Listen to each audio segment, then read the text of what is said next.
English shorthand dictation 120 word per minute. Shall I start? The challenge by the appellant is threefold. Firstly, it is contended that prior to the respondent bank acquiring the said property in an auction sale, the same had been re-entered by the Land and Development Office of the Government of India, being the lessor of the land underneath the property, and thus no title was acquired by the respondent bank, and the said property was not public premises within the meaning of section 2 of the PP Act for the state officer of the respondent bank to pass an order with respect thereto. Secondly, it is contended that no bona fide requirement on which ground the appellant was sought to be evicted had been established, and rather it stood admitted that the eviction of the appellant was with profit motive. Lastly, it is contended that no proper opportunity to lead evidence was given to the appellant by the state officer of the respondent bank. As far as the first of the challenge aforesaid is concerned, the admitted position is that when the respondent bank, after bidding for the said property in an auction, had applied to the court for confirmation of the sale in its favor, the L&DO had objected on the ground that the property having already been re-entered, no title could be conveyed to the respondent bank. Para. The said application of the L&DO was rejected, giving liberty to the L&DO to seek its remedies. Not only so, the Supreme Court in Shanti Sharma vs. Ved Prabha 193 has held that re-entry effected by the L&DO of the lease with respect to the land underneath the property does not prevent the lessees of the said land from seeking eviction of its tenant in the property constructed on the said land as owner thereof.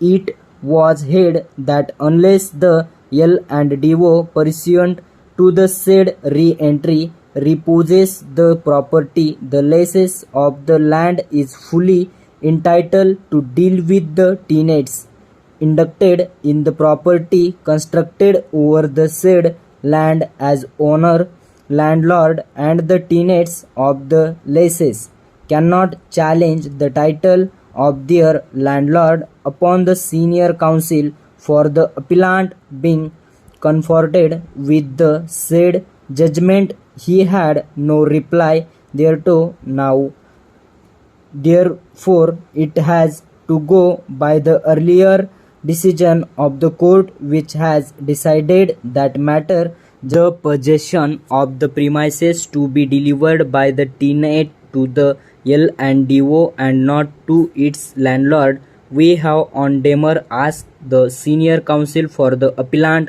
whether the appellant is willing to hand over possession to the L&DO, if not to the respondent bank.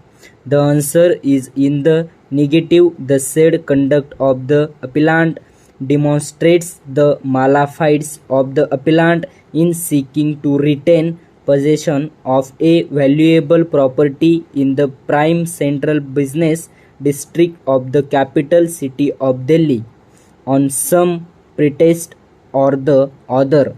The judgment in Bharat Sales Limited Supra turns on its own fact. That was a case under section 14 of the Delhi Rent Control Act 1958, and in which proceeding and L&DO was also a party. Such is not the case here. On the contrary, the plea of the L&DO has already been negatived, while confirming the sale in favor of the respondent bank, the L&DO having not taken any step till now for repossessing the property, the appellant cannot wriggle out of eviction order if otherwise found to be validly passed by setting up a title in the L&O. Moreover, the respondent is a nationalized bank and the L&O has a policy of revoking the re-entry upon the reasons on account whereof re-entry was effected being remedied and the charges therefore being paid. Para. There is nothing to suggest that the said charges cannot be recovered from the respondent bank. We therefore do not find any merit in the said ground of challenge.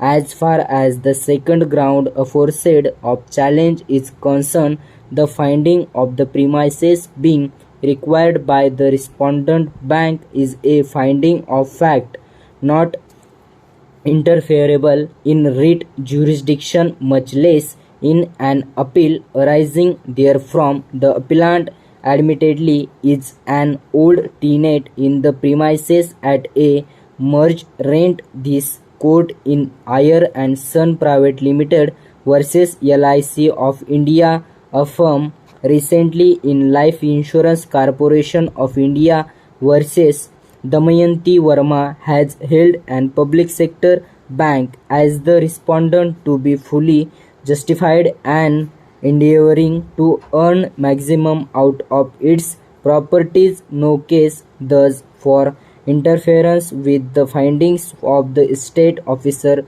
affirmed by the district judge of the requirement of the premises by the respondent bank for its own use is made out and entitled to retain possession thereof.